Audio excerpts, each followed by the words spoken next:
Okay, so Micah 3. Remember that they're changing my voice. Leaders and prophets rebuked. So notice Micah 1, right, was about rebuking these people for their spiritual prostitution and otherwise, for their lack of righteous acts. Micah 2, again, was rebuking them, okay, robbing people of their inheritances, okay. They're going to be taunted, right? So he's rebuking them and saying it ends badly for you because of all the evil. And in Micah 3, again, it's titled Leaders and Prophets Rebuked. And this is a key chapter. In this chapter, it's going to make it clear to you how you know who's who. Filled with power and justice and might from the Lord, which means moral precision. Like Jesus in the New Testament saying, why don't you judge for yourselves what is right? Because it's moral precision. 1 + 1 = 2, not 2.2 or 1.3. To get it as precisely right as you can. Who's going the distance to be precisely right? And you can see it in their spirit. They say, that's exactly what's right, and I'm going to do that. That's what I'm doing. And that is worth more than all the money in the world. I don't want you to respect me because I'm tall or because, my dad's a brain surgeon. I want you to respect me because God set me apart as the top martial artist ever possible, and that conveys the spirit of doing what is precisely right. Precisely right. And that is the essence of it. That conveyance, that proof, that true proof. Not some I had a vision or I had a dream argument, but what is precisely true and the reality of the situation, what I ascertained from honing my martial senses, which is no fairy tale nonsense, it's reality. Okay. So verse 1. Then I said, listen, you leaders of Jacob, you rulers of Israel, should you not embrace justice? Am I not saying this? In fact, the word Micah is similar to my name. My name is Micah. Okay, with wordplay applied, it's Alpha Micah. Okay, but it's the essence of it. It's the King of Kings. It's God's message in it. It says, then I said, listen, you leaders of Jacob, you rulers of Israel, should you not embrace justice? See, they're going on and on about righteousness and justice.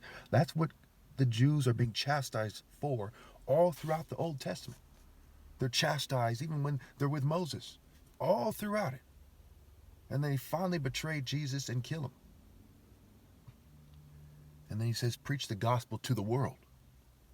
Christ has said to him, finish what you started. When Christ is a character in the story, at that point in history, was killed, when that idea, what it stood for, when that component of their genome, then it was over for them. Now back to Cush, because that's where we look for moral might. Amos 9:7 made it clear. Are you not the same as the Cushites unto me, O children of Israel? Are you not as the Cushites unto me, O children of Israel? There's various translations.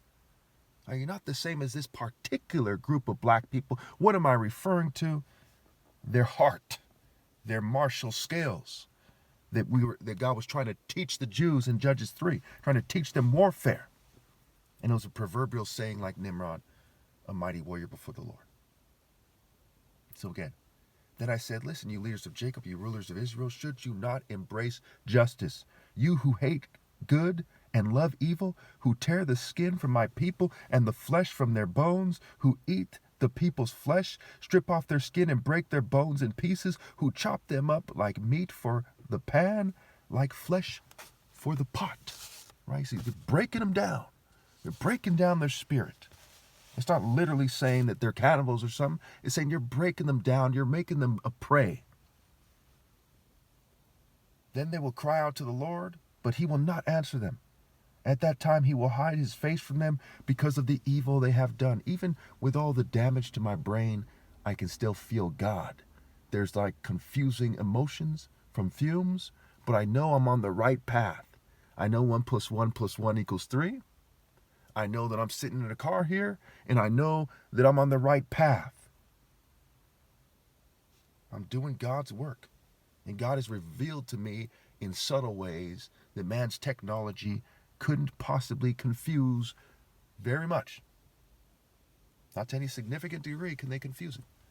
That I'm on the right path. And that this is destiny and fate.